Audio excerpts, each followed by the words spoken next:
ಬೆಳಗಾವಿ ರಾಷ್ಟ್ರೀಯ ಅಧ್ಯಕ್ಷರಾಗಿರುತ್ತೇನೆ. ಇವತ್ತು ಮಾಧ್ಯಮದ ಇವತ್ತು ಆಗಸ್ಟ್ 4ರಿಂದ ಫ್ರೀಡಂ ಪಾರ್ಕ್ ಹೋರಾಟ ಅದರಲ್ಲಿ ಕೂಡ ಹೋರಾಟ ಮಾಡೋದ್ರಲ್ಲೂ ಕೂಡ ನಾವು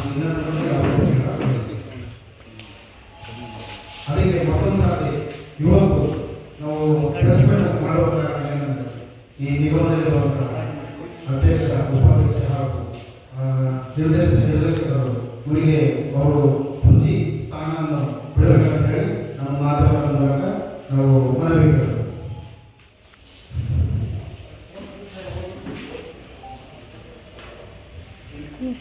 ನಾವು ಫ್ರೀಡಂ ಪಾರ್ಕ್ದಲ್ಲಿ ಹೋರಾಟ ಮಾಡ್ತಾರೆ. ಒಂದು 2 ದಿವಸ ಆದಮೇಲೆ ಏನು ಮಾಧ್ಯಮದ ಕುರಿತು ಏನು ಮಾತನಾಡಿದ್ದಾರೆ ಅಂದರೆ ಕರ್ನಾಟಕ ಕ್ರಿಶ್ಚಿಯನ್ ಅಭಿವೃದ್ಧಿ ನಿಗಮದಲ್ಲಿರುವ ಎಲ್ಲ ಕ್ರೈಸ್ತ ಸಮುದಾಯದ ಬಾಂಧವರಿಗೆ ಇವರು ಒಂದು ಆಹ್ವಾನ ಪತ್ರಿಕೆ ಕೊಡ್ತಾರೆ. ಆಹ್ವಾನ ಪತ್ರಿಕೆ ಎದ ಕೊಡ್ತಾರಲ್ಲ, ನೀವೆಲ್ಲರೂ ಬನ್ನಿರಿ, ಬೆಂಗಳೂರು ಬನ್ನಿರಿ ಅಂತ ಹೇಳಿ ಒಂದು ಆಹ್ವಾನ ಪತ್ರಿಕೆ ಕೊಡ್ತಾರೆ. ಇವರಲ್ಲಿ ಪರ್ಮಿಷನ್ ಇಲ್ಲ ಇವರಿಗೆ ಯಾರು ಆದೇಶ ಕೊಟ್ಟಿದ್ದಾರೆ? ಇವರಿಗೆ ಏನು ಆದೇಶ ಇದೆ ತಾನು ಸ್ವಂತ ನಿಗಮ ಅಂತ ಹೇಳಿ ಇವಾಗ ಏನು ಆದೇಶ ಮಾಡಿದ್ರೆ ಇದು ಎಷ್ಟು ಮಟ್ಟಿಗೆ ಸತ್ಯ ಇದೆ? ಅದಕ್ಕೆ ನಾನು ಎರಡನೇ ಪರವಾಗಿ ಎಲ್ಲ ನಮ್ಮ ಕಡೆ ಕರ್ನಾಟಕದಲ್ಲಿರುವಂತಹ ಕ್ರೈಸ್ತ ಬಾಂಧವರಿಗೆ ಏನು ಕೇಳಬೇಕಾಗಿರ್ತದೆ, ಯಾರು ಕೂಡ ಈ ಒಂದು ಪ್ರೆಸ್ ಮೀಟಿಂಗ್ ಅವ್ರು ಕರೆಯುವಂತಹ ಒಂದು ಕಾರ್ಯಕ್ರಮಕ್ಕೆ ಯಾರು ಕೂಡ ಬರಬಾರದು. ಮತ್ತೊಂದು ವಿಷಯ, 2ನೇ ಕಂತು ಏನು ಬಿಡುಗಡೆ ಮಾಡಕ್ಕೆ ಹೇಳಿದ್ದಾರೆ ಸೆಕ್ರೆಟರಿ ಮೇಡಮ್, ಅದು ಕೂಡ ಇವರು ₹1 ಬಿಡುಗಡೆ ಮಾಡ್ತಾರೆ. ಏನು CDC ಅಂದ್ರೆ ಅಪ್ಪಟ ಆಸ್ತಿಯನ್ನು ಹಿಡಿತಾ ಇದ್ದಾರ? ಅಪ್ಪನ ಮನೆಯಲ್ಲಿ ಬಂದಿದ್ದ CDC ತನ್ನ ಮನಸ್ಸಿಗೆ ಬಂದ CDC ನಡೆದು ಇವಾಗ ಕಲ್ಯಾಣ ಕರ್ನಾಟಕ ವಿಭಾಗ ಬಹಳಷ್ಟು ಮೋಸವನ್ನು ಮಾಡ್ತಾರೆ. ಅದಕ್ಕೆ ನಾನು ಹೇಳುವ ಸರ್ಕಾರದಲ್ಲಿ ಮನವಿ ಏನಿದೆ ಅಂದರೆ ನಮಗ ಆದರ್ಶ ಜಲ್ದಿ ಇವು ಅಧ್ಯಕ್ಷ ಉಪಾಧ್ಯಕ್ಷ ಮತ್ತು MD ಇದ್ದಾರೆ, ಇವರಿಗೆ ಆದರ್ಶ ಜಲ್ದಿ ಇವರಿಗೆ ಅವರ ಸ್ಥಾನದಿಂದ ವಜಾಗೊಳಿಸಲಿ ಅಂತ ಹೇಳಿ ನನ್ನ ಒಂದು ಈ ಸರ್ಕಾರಕ್ಕೆ ಮನವಿ ಆಗಿರ್ತದೆ. ಆದರ್ಶ ಜಲ್ದಿ ಈ ಸರ್ಕಾರದಲ್ಲಿ ನಾವು ಮನವಿ ಏನಿದೆ ಇವ್ರು ಮಾಡಲಿಲ್ಲ, ವಜಾಗೊಳಿಸಲಿಲ್ಲ ಅಂದರೆ ಮುಂದುವರೆದ ಪ್ರತಿಯೊಂದು ತಾಲೂಕು ಮಟ್ಟದಲ್ಲಿ ಜಿಲ್ಲಾ ಮಟ್ಟದಲ್ಲಿ ನಾವು ಹೋರಾಟ ನಾವು ರೆಡಿ ಅಂತ ಹೇಳಿ ನಾವು ಮಾತಾಡ್ತಿರ್ತೇವೆ.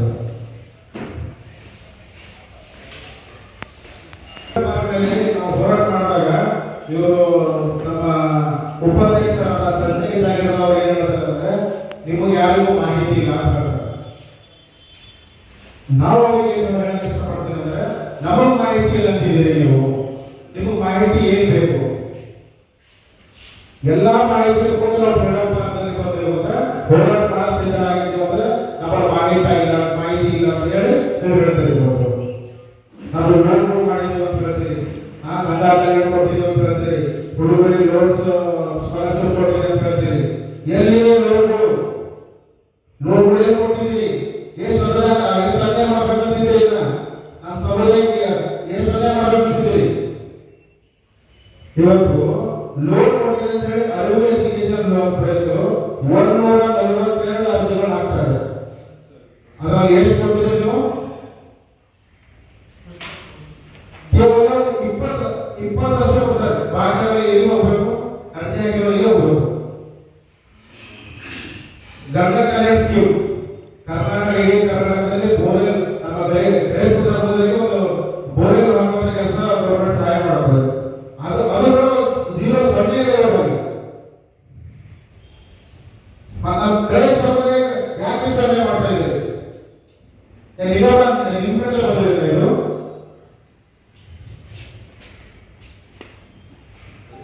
ಏನಾದರೂ ಒಂದು ಹೋರಾಟ ಮಾಡಿದ್ರೆ ನೀವು ಅಲ್ಲಿ ಹೋಗಿ ಇಲ್ಲಿ ಹೋಗಿ ನಾನು ಅದು ಮಾಡ್ತೀನಿ ಇದು ಮಾಡ್ತೀನಿ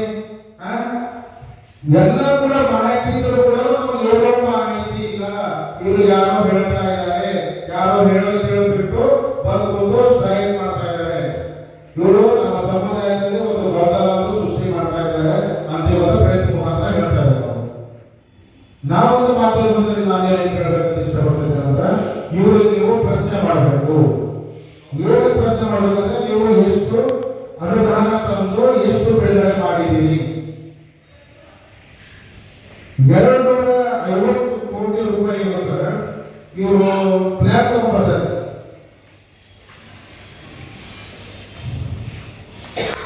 ವಿಡಿಯೋ ಅವರು ನಮ್ಗೆ ಲೆಟರ್ ಕೊಟ್ಟಿದ್ದಾರೆ.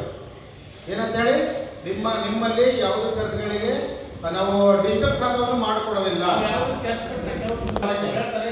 ಬಿಡುಗಡೆ ಮಾಡಿದ್ರು ಇದ್ದದ್ದನ್ನ ಅದಕ್ಕೋಸ್ಕರ ಮಾಡಿದ್ರು ಇಲ್ವೋ? ಹೇಗ್ ಬೇಕೋ ಅದೆಲ್ಲ ಯಾವ ಡಾಕ್ಯುಮೆಂಟ್ ಬೇಕೋ ಅದಕ್ಕೆ ಇದ್ದದನ್ನೇ ರಿಲೀಸ್ ಮಾಡಿದ್ರು. ಈಗ ಯಾಕೆ ಮತ್ತೆ ಹೊಸ ಕಾನೂನುಗಳು ತೆಗಿತಾ ಇದ್ದಾರೆ? ಈಗ ನಮಗೆ ಬೀದರಲ್ಲಿ ಪ್ರಾಬ್ಲಮ್ ಆಗ್ತಾ ಇರೋದು ಏನು ಅಂತಂದ್ರೆ, PDOಗಳು ನಮಗೆ ಈ ಖಾತಾ ಕೊಡ್ತಾ ಇಲ್ಲ. ನಮಗೆ ವಿಲೇಜ್ ಪಂಚಾಯತಿಯಿಂದ ಪರ್ಮಿಷನ್ ಎಲ್ಲ ಕೊಟ್ಟಿದ್ದಾರೆ. 30-40 ವರ್ಷಗಳಿಂದ ಚರ್ಚ್ಗಳು ಕಟ್ಟಿದ್ದೇವೆ, ಅದು ಹಾಳಾಗ್ತಾ ಇದೆ, ಅದಕ್ಕೆ ಕೊಡ್ರಿ ಅಂತ ಹೇಳಿದ್ರೆ ಏನೋ ಕೊಯ್ಲಿಗಳು ತೆಗಿತಾ ಇದ್ದಾರೆ. ಇದು ನಮ್ಮ ಕೂಡ ಮಾತಾಡಿದ್ರೆ ಯಾವ ಪ್ರಯೋಜನ ಬಂದ್ರಿ.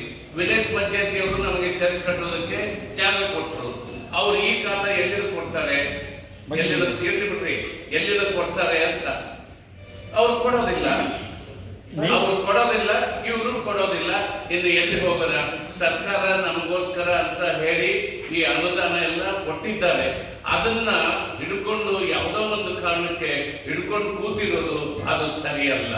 ಅದಕ್ಕೆ ಬೇಕಾದದ್ದು ದಾಖಲೆಗಳು ಸಿಕ್ಕಾದ್ಮೇಲೆ ಒಂದು ವೇಳೆ ಹೆಚ್ಚು ಕಡಿಮೆ ಈ ಬೀದರಲ್ಲಿ ಯಾವ ಚರ್ಚ್ಗೂ ಸರ್ಕಾರದಿಂದ ಪರ್ಚೇಸ್ ಮಾಡಿ ಅಥವಾ ಯಾವುದೋ ಒಂದು ವ್ಯಕ್ತಿಯಿಂದ ಪರ್ಚೇಸ್ ಮಾಡಿ ಕಟ್ಟಿರುವ ಚರ್ಚ್ಗಳು ಇಲ್ಲ.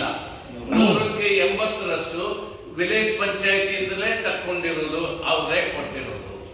ಆ ಕಾರಣದಿಂದ ಈಗ PDOಗಳು ಹೇಳ್ತಾರೆ ನಿಮಗೆ ಈ ಖಾತಾ ಕೊಡೋದಕ್ಕೆ ಆಗೋದಿಲ್ಲ ಅಂದ್ರೆ ನೀವು ಹೋಗಿ ಕೇಳುವವರೆಗೂ ಅವ್ರು ಬೀದರ್ ಕಳಿಸಿದ್ದು ನಮ್ಗೆ ಗೊತ್ತೇ ಇಲ್ಲ. ಒಂದು. ಎರಡನೇದಾಗಿ ಬೀದರಲ್ಲಿ ಅಲ್ಲಿ ಡೈರೆಕ್ಟರ್ಗೆ ಕೇಳಿದ್ರೆ ಹೌದು ಬಂದಿದೆ, ನಾವಿನ್ನೂ ಪರಿಶೀಲನೆ ಮಾಡಬೇಕು ಅಂತ. ಅದಾಗಲೇ 6 ತಿಂಗಳ ಮುಗಿದೋಗ್ಬಿಟ್ಟು ಒಂದು. ಎರಡನೇದಾಗಿ ಈಗ ಕ್ರಿಶ್ಚಿಯನ್ ಮೈನಾರಿಟಿ ಆಫೀಸು ಸಪ್ರೇಟ್ ಆದಮೇಲೆ ನಾನು ಅದೇ ತಕ್ಕ ಅಧಿಕಾರಿಗಳ ಹತ್ರ ಪರ್ಸನಲ್ ಆಗಿ 5 ಸಾರಿ ಹೋಗಿದ್ದೇನೆ. ಹೋಗಿದ್ರಿಂದ ಅವ್ರು ಹೇಳಿದ್ದೇನು ಅಂತಂದ್ರೆ ಈ ಡಾಕ್ಯುಮೆಂಟ್ಗಳು ತಕೊಂಡು ಬಂದ್ರಿ, ಆಮೇಲೆ ನಾವು ನಿಮ್ಗೆ ಕೊಡೋದಕ್ಕೆ ಆಗುತ್ತೆ ಅಂತ. ಈ ಖಾತಾನೆ ಅವ್ರು ಕೊಡೋದಿಲ್ಲ, ಹೇಳ್ತಾರೆ ಇದು ಇಲ್ಲ, ಯಾವುದು ಸರ್ವರ್ ಡೌನ್ ಆಗಿದೆ, ಮೇಲಧಿಕಾರಿಗಳು ಕೊಡಬೇಡ ಅಂತ ಹೇಳಿದ್ದಾರೆ. ಇವು ಹೋದಾಗೆಲ್ಲ ಒಂದೊಂದು ಹೇಳ್ತಾ ಇದ್ದಾರೆ, ಯಾರನ್ನ ಕೇಳಬೇಕು ಅಂತ.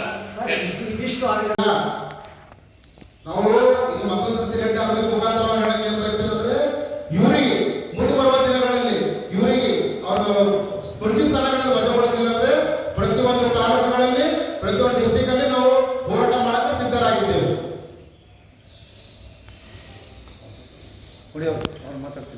ಏನು ಅಂತಂದ್ರೆ ನ್ಯಾಯಯುತವಾಗಿ ಈಗ ಹಿಂದೆ ಈಗ ಕೇಳೋ ಡಾಕ್ಯುಮೆಂಟ್ ಇಲ್ಲದೆ ಬಿಡುಗಡೆ ಮಾಡಿದ ಹಾಗೆ ಇವತ್ತು ಮಾಡಲಿ ಅಂತ ನಮ್ಮ ಬೇಡಿಕೆ ಅಷ್ಟೇ. ಹಿಂದೆ ಮಾಡಿದ್ದಾರೆ. ಈಗ ಎಲ್ಲ ಒಂದೇ ಇರುವಾಗ, ಮೈನಾರಿಟಿ ಆಫೀಸ್ ಒಂದೇ ಇರುವಾಗ ಬೇಕಾದಷ್ಟು ಅನ್ಯಾಯವಾಗಿ ಮಾಡಿದ್ದಾರೆ. ಈ ನ್ಯಾಯವಾಗಿ ನಮ್ಮ ಸಂಸ್ಥೆ 56 ವರ್ಷದಿಂದ ನಡ್ಕೊಂಡು ಬಂದಿದೆ. ಅವ್ರಿಗೆ ಇನ್ಕಮ್ ಟ್ಯಾಕ್ಸ್ ರಿಟರ್ನ್ ಫೈಲ್ ಮಾಡಿದ್ದು ಎಲ್ಲ ಕೇಳಿದ್ದೆಲ್ಲ ಕೊಟ್ಟಿದ್ದೇವೆ. ಇದು ಜೆನ್ಯುವೈನ್ ಇರುವಂಥದ್ದಕ್ಕೆ ಯಾಕೆ ಈ ತಡೆ ಮಾಡ್ತಾ ಇರೋದು ಅಂತ ನಮ್ಮ ಪ್ರಶ್ನೆ. ಯಾಕಂದ್ರೆ ಈಗ PDO ಅಲ್ಲಿ ಬೀದರಲ್ಲಿ ನಿಮಗೆ ಅಲ್ಲಿ ಸನ್ನಿವೇಶ ಗೊತ್ತಿಲ್ಲ ಸರ್, ಖಂಡಿತವಾಗ್ಲೂ ಗೊತ್ತಿಲ್ಲ. ನಾನು ಪ್ರತಿ ಸಾರಿ ಹೋದಾಗಲೆಲ್ಲ ಇದೇ ಹಾಡು ಹಾಡ್ತಾ ಇದ್ದಾರೆ. ಈಗ ಅವ್ರನ್ನ ಒತ್ತಾಯದಿಂದ ಬರ್ಕೊಳ್ದಿದ್ರೆ ಏನ್ ಮಾಡ್ತೀನಿ ನೋಡ್ರಿ ಅಂತ ಹೇಳಲ್ಲ, ಆಗುದಿಲ್ಲ. ಇಂದು ಇದು ಏನಾಗಿದೆ ಅಂತಂದ್ರೆ ನಾವು ಹೆಚ್ಚಾಗಿ ಮಾತಾಡಿದ್ರೆ ಬೈರಿ ಹಾಕ್ತಾರೆ. ನಮ್ದು ನ್ಯಾಯವಾಗಿದೆ, ಇಷ್ಟೆಲ್ಲ ಸರ್ಕಾರ ದಯದಿಂದ ಏನ್ ಮಾಡ್ತಾ ಇದ್ದಾರೆ, ಪ್ರತಿ ವರ್ಷ ಅನುದಾನ ಆ ಆಫೀಸ್ಗೆ ಬಿಡುಗಡೆ ಮಾಡ್ತಾ ಇದ್ದಾರೆ. ಈಗ ಅದನ್ನ ಸ್ಟಾಕ್ ಇಟ್ಕೊಂಡು ಏನ್ ಮಾಡ್ತೀರಿ ಅಂತ ಅವ್ರ ಹತ್ರ ಇದೆ ಹಣ. ಸ್ಟಾಕ್ ಇಟ್ಕೊಂಡು ಈ ತರ ಬಿಲ್ಡಿಂಗ್ಗಳಿಗೆ ಅನುದಾನ ಕೊಟ್ರೆ ಎಷ್ಟು ಅವರಿಗೆ ಉಪಕಾರ ಬರುತ್ತೆ. ಅದನ್ನ